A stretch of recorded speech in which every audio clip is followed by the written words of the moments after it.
आप सब बच्चों को एक सूचना बताया जा रहा है और आज 23 मार्च है ना। तो भारत सरकार का तुगलकी फरमान जारी हुआ है कि आप सब बच्चों का विद्यालय फिर बंद किया जा रहा है क्योंकि कोरोना बढ़ रहा है। शांत रहिए कि आपका विद्यालय आज से 31 मार्च तक विद्यालय बंद रहेगा, ठीक है।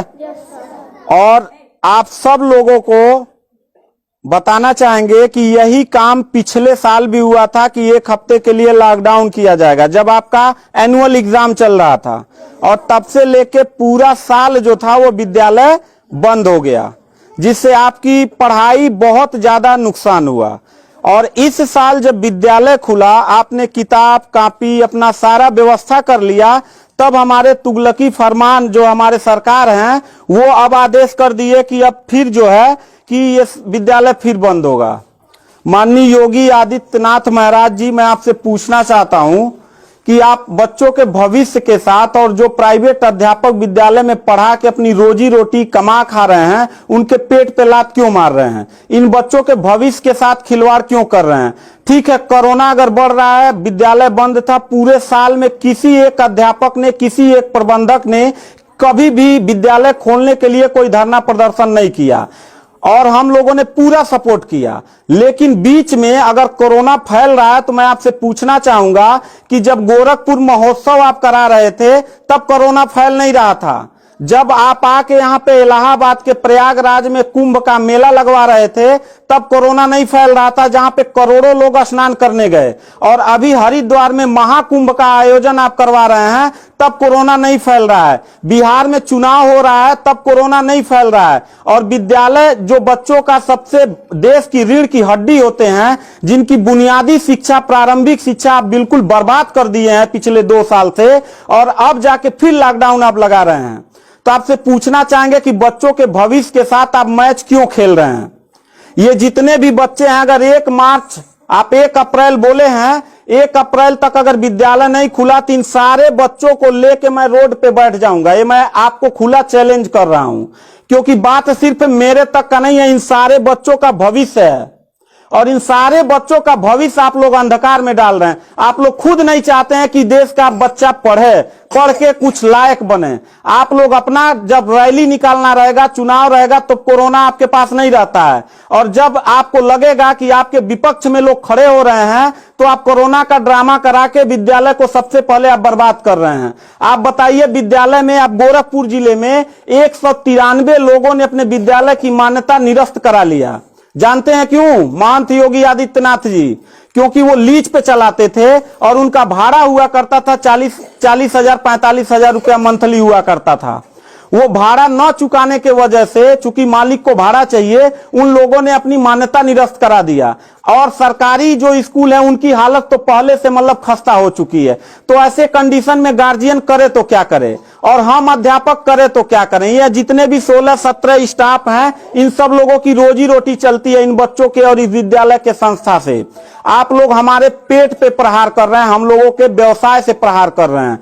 अगर आपको लग रहा है कोरोना है, ठीक है, विद्यालय बंद कर दीजिए, तो आप ये भी अपनी नियत को साफ करिए कि कुंभ का जो मेला, महाकुंभ का लगवाने वाले हैं, उसको भी कैंसिल कर दीजिए। और जो गोरखपुर महोत्सव और गोरखनाथ का मेला लगवा के आप ड्रामा करवा रहे हैं, वो भी बंद करवाइए। यानी आप खुद नियम का पहले फॉलो करिए, हम लोग नियम को फॉलो करने के लिए तैयार हैं। अगर लास्ट में जाते जाते यही कहेंगे, इन बच्चों को, चेहरों को देखिए, इनके माता पिता ने सारे बच्चों का, किनका मोबाइल बज रहा है, साइलेंट कर लीजिएगा सर। इन सब बच्चों के माता पिता ने, बच्चों कितने लोगों ने आप किताब कॉपी अपना सारा कंप्लीट कर लिए हो? पता है, एक एक बच्चों की किताब कॉपी 2-2 हजार रुपए की आती है। आप फिर लॉकडाउन लगा दिए, इनकी पूरी पढ़ाई बर्बाद हो गई। अब यानी आपने 1 हफ्ते का लगाया है, आपकी नीयत पे तो मुझे 100% विश्वास है ही नहीं है कि आप करोगे क्या। आप पूरे साल पढ़ाई बर्बाद करोगे। हाथ नीचे करिए। अब ये बच्चे करेंगे क्या? किताब लेकिन इनके गार्जियन करेंगे क्या? हम लोगों ने पूरा कोऑपरेट किया सरकार को। जितना दिन लॉकडाउन लगा था उतना दिन का मैंने पूरे सभी विद्यालय के लोगों ने शुल्क माफ कर दिया, क्योंकि गार्जियन के ऊपर कोई लोड न पड़े। हम लोगों ने टीचरों को पेमेंट नहीं किया, क्योंकि हम लोगों ने जब फीस नहीं लिया तो पेमेंट कहां से करें। हम लोगों ने पूरा सरकार का साथ दिया, जितना हो सकता था सब लोगों ने साथ दिया। लेकिन अब इतनी कंडीशन होने के बाद, विद्यालय खुलने के बाद आप लोग विद्यालय बंद कर रहे हैं, ये बहुत ही गलत कर रहे हैं। और आपका पॉलिटिकल जो फंडामेंटल जिस पे आप चल रहे हैं कि जिन नियतों पे आपका बर्बाद होने वाला है, मैं लिख के आपको दे दूंगा कि अगर फिर से 1 अप्रैल के बाद, ठीक है, अगर 1 हफ्ते के रोकने के बाद कोरोना भाग जाता तो मतलब 1 हफ्ता आप बंद कर लीजिए, बिल्कुल हम लोग 1 हफ्ता नहीं पढ़ाई कराएंगे। लेकिन अगर फिर साल भर का ड्रामा आपने किया तो निश्चित तौर पे याद रखिएगा कि तानाशाही उतना ही अच्छा लगता है जितना तानाशाह के अंत होने का समय ज्यादा दूर हो, और आपका समय बिल्कुल नजदीक आ गया है। तो मैं उम्मीद करता हूं कि आप ये काम बिल्कुल मत करिएगा। 1 अप्रैल के बाद अगर विद्यालय फिर से आप बढ़ाएंगे तो इन सब चेहरों को देख लीजिए, और इनके गार्जियन को लेके, अपने पूरे स्टाफ को लेके, जिले से लेके मैं प्रदेश लेवल तक धरने पे बैठूंगा, इस बात को याद रखिएगा। क्योंकि सवाल यहां सिर्फ मेरे रोजगार का नहीं है, मेरे जितने सहपाठी और जितने मेरे कर्मचारी लोग हैं और इन बच्चों के पढ़ाई का भविष्य का सवाल है। तो मैं इन बच्चों को लेकर धरने पे बैठ जाऊंगा, और जरूरत पड़ा तो असंवैधानिक भी हो जाऊंगा।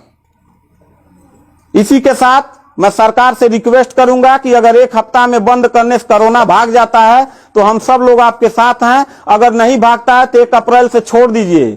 हम लोगों को कोरोना होगा, मरेंगे, क्या करेंगे वो हम लोगों की रिस्पांसिबिलिटी है। आपको इतना चिंता करने की जरूरत नहीं है, क्योंकि कोरोना में लॉकडाउन लगाने के बाद खाना हम ही लोग पहुंचाएंगे, लोगों के आने जाने की व्यवस्था हम ही लोग करेंगे, उनके दवा दारू की व्यवस्था हम ही लोग करेंगे। आप सिर्फ ड्रामा करेंगे, सिर्फ थरिया पिटवाएंगे और मोमबत्ती जलवाएंगे, इससे ज्यादा तो आपकी कुछ औकात है ही नहीं है।